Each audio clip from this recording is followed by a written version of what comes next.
अस्सलामुअलैकुम वरहमतुल्लाहि वबरकातुहू। I hope you will be very fine. उम्मीद करती हूँ अल्लाह ताला के फजलो करम से आप ठीक होंगे। और मेरा 5th व्लॉग है और ये व्लॉग मुझे इंतहाई अफसोस और दुख के साथ बनाना पड़ रहा है। ये बात हो रही है कि जहाँ कहीं भी हो रहा हो, तो चाहे वो अमेरिका में हो, पाकिस्तान में हो, इंडिया में हो, होने वाला जुल्म, उस पर होने वाला रेप एक जैसा है।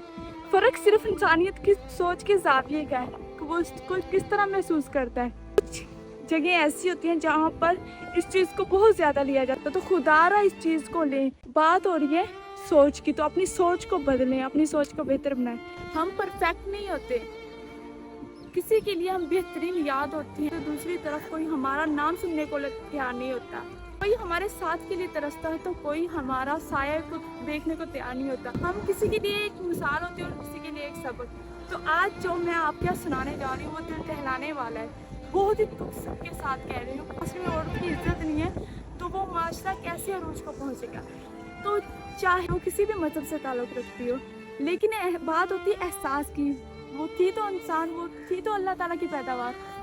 तो अल्लाह तबारक व तआला ने इंसान को अशरफुल मखलूक़ात बनाया है। अल्लाह ताला ने इंसान को हर चीज़ से नवाजा है। अल्लाह ताला ने फरिश्तों को सिर्फ अकल अता की और जानवरों को अल्लाह ताला ने नफ्स अता किया, लेकिन इंसान को अल्लाह ताला ने ये दोनों चीज़ें अता की ताकि अकल का इस्तेमाल करके नफ्स पे काबू पा ले। उस 31 साल डॉक्टर कोलकाता की रहने वाली, जो कि 2 साल पोस्ट ग्रेजुएटेड ट्रेनिंग में थी, जब वो 36 घंटे ड्यूटी करने के बाद अपने कॉन्फ्रेंस रूम में आराम के लिए जाती है, तो उससे 10 से 12 लोगों की तादाद है जो इसे दरिंदगी का निशाना बनाते हैं। उसकी बात हो रही, क्योंकि इंसान अब जानवरों से भी बदतर हो गया। ये ऐसे मर्द हैं जो कि तमाम मर्दों को जानवरों का नाम देने पर अमाता हो गया। बात हो रही है उस बेटी की जिस वालिदैन उसको लेकर कितने अरमान उनके ज़हन में थे कि हमारी बेटी घर वापस आएगी। 2 साल ट्रेनिंग के लिए गई थी, लेकिन उसका जो ज़ेरे नाफ हिस्सा वो बिल्कुल इंजर्ड कर दिया गया। उसे तकलीफ दा मौत से नवाजा गया। ना सिर्फ उसका निचले वाला हिस्सा बल्कि उसका जिस्म को कोई ऐसा आज़ाद नाजुक नहीं है जिसे खून में लथपथ ना मिला हो। ये बात है 9 अगस्त की रात को, लेकिन पोस्टमार्टम को पीछे रखा गया। लेकिन आहिस्ता आहिस्ता ये बात गवर्नमेंट एक सरकारी हॉस्पिटल की है, जिसमें एक पुलिस डिपार्टमेंट में वर्क करता था, जो कि इस बात को मान भी चुका है। लेकिन अल्लाह तबारक व तआला ने इंसान को ये हुकूक तो दिया है कि उसके लिए इंसाफ हो। अल्लाह ताला अगर हम औरतों के लिए इंसाफ नहीं करेंगे, चाहे वो किसी भी रिलीजन से हो, चाहे वो हिंदुस्तान से, तो मेरी हिंदुस्तान सरकार से अपील है कि खुदा उसके लिए कोई स्टेप उठाएं, उसके लिए जस्टिस करें, उसके लिए इंसाफ करें।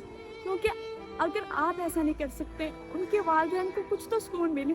अगर आप ऐसा नहीं कर सकते तो शायद अगले आप हों उस दुख में, अगले आप वो तकलीफ आपको पहुँचे। ग्लासेस पहनती थी, तो जो ग्लासेस का शीशा होता है वो भी उसके भी जो छोटी छोटी गैंकड़ी हैं उसकी आंखों में मिली, उसे आंखों से अंधा कर दिया गया। 10 से 12 दरिंदे ऐसे थे जिन्होंने उसके साथ इतना गैंग रेप किया। हिंदुस्तान में तो बहुत ही ऐसा कॉमन है कि हर दूसरे दिन ऐसे रेप होते, लेकिन इतने ख़तरनाक ये दूसरा तीसरा रेप होगा। एक तकरीबन 16 का वाक़या है, तो उसमें एक बस में ऐसा रेप हुआ था। फिर उसके बाद 10 से 11 साल की लड़की थी जो कि मुस्लिम थी, गुजरात की रहने वाली थी, उसके साथ भी 10 से 11 लड़कों ने यानी कि 10 लोगों ने गैंग रेप किया। तो उनकी सजा हुई, जो कि मोदी सरकार में सन 2022 में उनको रिहा करवा दिया। कि मोदी सरकार ने अगर उस टाइम मजबूत स्ट्रॉन्ग स्टेप लिया होता तो आज ये ना होता। खुदारा मेरी अपील है आपसे, जो भी मेरी इस वीडियो को देख रहा है वो इस वीडियो को ज़्यादा से ज़्यादा शेयर करें ताकि वो उन तक पहुंच सके। अल्लाह ताला सब की इज़्ज़तों की हिफाजत करे। अल्लाह ताला चाहे वो जिस मुल्क में रहने वाली हो, अल्लाह ताला सब की इज़्ज़तों की हिफाजत करे। आमीन।